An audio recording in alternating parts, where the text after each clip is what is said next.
نامور پروڈیوسر اور مصنف عارف رانا کی کتاب آدھا کنواں کی تقریب رونمائی نیشنل بک فاؤنڈیشن کے مرکزی دفتر میں ہوئی۔ تقریب میں سیکرٹری کیڈ فرید اللہ خان، ایم ڈی نیشنل بک فاؤنڈیشن ڈاکٹر انعام الحق جاوید، آغا ناصر، اختر وقار عظیم اور محبوب ظفر سمیت زندگی کے مختلف شعبوں سے تعلق رکھنے والے افراد کی کثیر تعداد نے شرکت کی۔ تقریب کی صدارت آغا ناصر نے کی، جبکہ تقریب کی میزبانی ڈاکٹر رخشندہ پروین نے کی۔ عارف رانا کے افسانوں کا نیا مجموعہ آدھا کنواں کے حوالے سے طارق عزیز نے تقریب سے خطاب کرتے ہوئے کہا کہ سچ کے لیے لڑنا عارف رانا کا خاصہ ہے۔ انہوں نے کہا کہ عارف رانا طبقات کے خلاف ہیں۔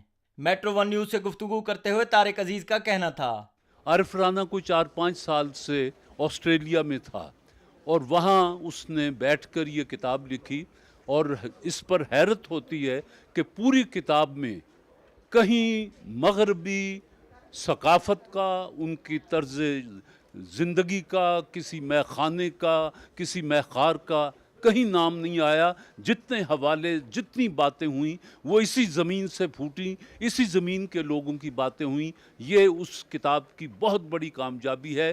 عارف رانا نے اپنے خطاب میں کہا کہ کہانیاں تو ہر طرف پھیلی ہوئی ہیں۔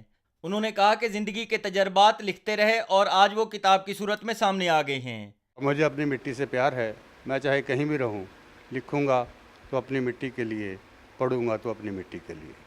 جو کچھ بھی میں نے لکھا اس میں میرے اپنے ارد گرد کی کہانیاں وہی ہیں جو دیہاتی ماحول کے گرد گھومتی رہی ہیں۔